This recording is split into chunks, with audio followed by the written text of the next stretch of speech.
오늘 1시간 제 두 가지 목표인데 하나는 여러분을 어떻게 하면 편안하게 졸게 해드릴까.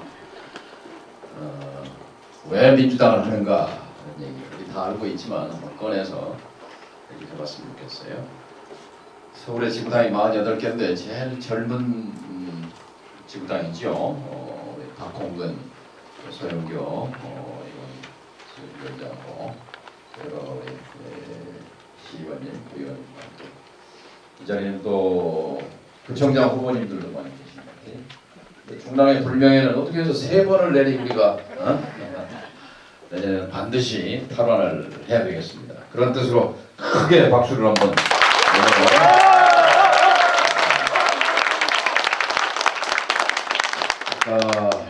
선관위 사무국장님이 한치의 오차도 없이 아주 중립적으로 선거관리를 잘 하시겠다고 말씀을 해주셔서 든든한데요. 맞아요. 이 선거관리위원회는 헌법기관이잖아요.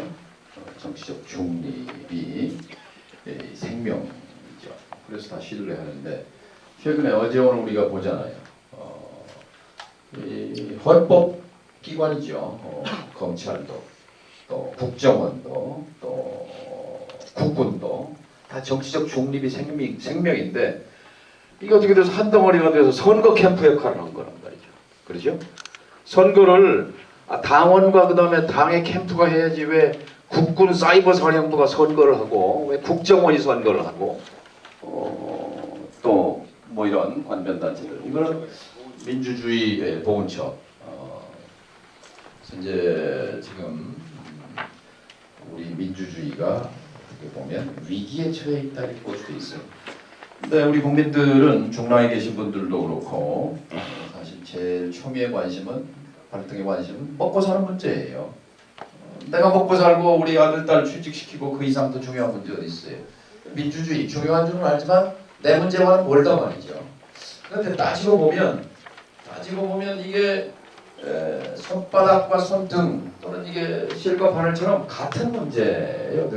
늘 악과 뒤가 따라다니는 그런 문제인데 민주주의와 민생의 민자가 민주주의의 민이에요. 생이라는 게 그게 먹고 사는 문제를 얘기하는 거예요. 민생 그 자체가 민주주의요 먹고 사는 문제란 말이죠. 민주주의가 제대로 안 된 나라치고 빈부격차와 불평등이 심하지 않은 나라가 없어요. 다 국민들이 인간답게 사는 나라치고 다 민주주의가 우리보다 다 괜찮은 나라들이에요. 그러니까 민주주의를 바로잡는 것이 곧 내 아들 딸들 미래를 확보하는 거란 말이죠. 그러니까 우리가 지난 5년 동안 통계를 봐도 알잖아요. 5년 전엔 제가 떨어져서 드릴 말씀은 좀 없지만 747 한다고 뭐 이명박 정부가 탄생했어요. 이명박 후보가 당선이 됐는데 사실 5년 동안 보니까 우리 경제가 단군 이래 최저 성장의 늪에 빠진 거 아닙니까? 2%대 성장, 2%는 성장도 아니에요. 30대 재벌 기업이 가져간 거 빼면은 나머지 국민은 다 뒷걸음질 친단 말이죠. 그 결과가 뭐냐면 다 못 살겠다는 거 아니에요. 장사 안 되고 취직 안 되고. 지난 5년 동안 증명이 됐어요. 뭐냐?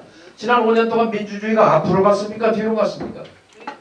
뒷걸음질 쳤어요. 민주주의가 뒷걸음질 치면 먹고 사는 분야는 나빠지게 돼 있어요.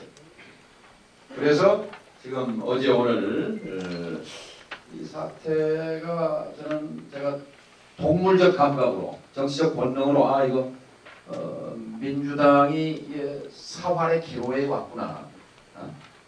내가 지금 지도부에 있다면 지금 여기 모든 걸 걸어야 된다. 국민과 함께 여기서 이게 민주당이 살아날 마지막 기회다라는 생각이 들어요. 그래서 오늘 아침에도 몇 분한테 지도부에 전화도 좀 드리고 그랬는데 왜냐 지금 어제 국정감사장에 국정원 수사를 하는 수사팀장 검사가 나와서 참 감동적인 얘기 한마디가 귀에 꽂히더라고요. 나는 사람에게 충성하지 않습니다. 그 사람 검사예요. 나는 사람에게 충성하지 않습니다. 이건 울림이 큰 말인데 바로 이건 개인 그 윤 검사가 아니라 이 검찰 조직 또 국정원 뭐 보훈처 이 국가 공무원 조직 여기 해당돼야 돼요. 말하자면 이 공무원 국민의 세금으로 먹고 사는 사람들은 누구에게 충성해야 합니까? 국민에게 충성해야죠. 개인에게 충성하면 안 되죠. 네. 지금 국정원 사태는 우리하고 먹고 사는 문제와 떨어져 있는 것 같지만 이런 식으로 권력기관을 정보기관을 통해서 정치를 과거 유신 정보 정치처럼 해내면 아무리 성장이 된다 해도 성장의 과실은 다중에게 돌아오지 않습니다. 민주당은 왜 존재합니까? 민주당의 존재 이유는 그 이름에 있어요. 민주주의 때문에 존재합니다. 민주당의 창당 기념일이요. 사실은 1955년 9월 18일. 이게 신익희 선생 이하 이승만 독재에 반대한 그 의원들이 모여서 민주당을 만들어요. 그래서 60년 역사 아닙니까? 박정희 독재와 맞서서 맨 전방에 섰던 세력이 어디? 민주당 아닙니까? 그럼 지금 이렇게 공권력을 동원해서 국가 기관 조직이 선거에 개입한 이런 사태를 그냥 뭐 유야무야 넘어가게 되면 뭐가 생기느냐? 민주당의 존재 이유가 없어져 버리는 거예요. 민주당의 존재 이유가. 그래서 좀 굉장히 이게 민주당의 앞으로 사활이 걸린 그 분기점에 우리가 왔구나 이런 느낌이 듭니다. 오늘 이제 중랑의 민주당의 심장부죠. 고모님들도 계시고 의원님들도 계시고 여기 핵심 간부들이 다 계신데, 자 우리가 한번 다 알고 계시는 거지만 한번 정리를 해볼 필요가 있어요. 나눠드린 그 자료 있어요. 강령지. 제가 작년에 어떤 지도부한테 민주당 당 외벽을 강령을 다 새겨라. 29개 조항인데 29개 조항인데 당은 정당은 조폭이나 도당이나 파당이나 무슨 이런 동창회나 이런 조직과 달라요. 왜 다르냐? 강령이 있기 때문에 달라요. 강령. 물론 한나라당도 강령이 있죠. 새누리당도.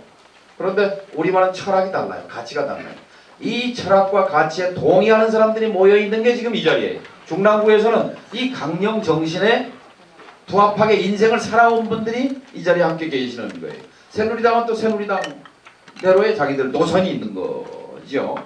근데 이 강령, 우리 당에는 당헌이 있고 헌법이 있고 120개 조항으로 되어 있는 헌법이 있어요. 헌법 1조는 우리 당의 이름을 민주당이라고 한다. 이게 헌법 1조예요. 당헌 1조. 그만큼 이제 민주당의 이름을 소중하게 생각하는 것이고, 이 강령은 그 민주당이 가야 할 방향과 가치, 철학 이런 걸 이제 담아놓은 거란 말이죠. 세 가지로 요약할 수 있어요. 하나는 경제 민주화, 그 다음에 복지국가로 가자, 그 다음에 평화 통일, 전선에 서겠다. 이제 이 세 가지인데, 이 세 가지 가치가 지난 5년 동안 제일 많이 훼손됐어요. 재벌 중심 독식 경제가 더 강화됐고, 그 다음에 민주주의가 후퇴했고, 그리고 남북관계 뭐 설명도 필요 없을 정도로 역사가 시계반을 뒤로 갔단 말이죠.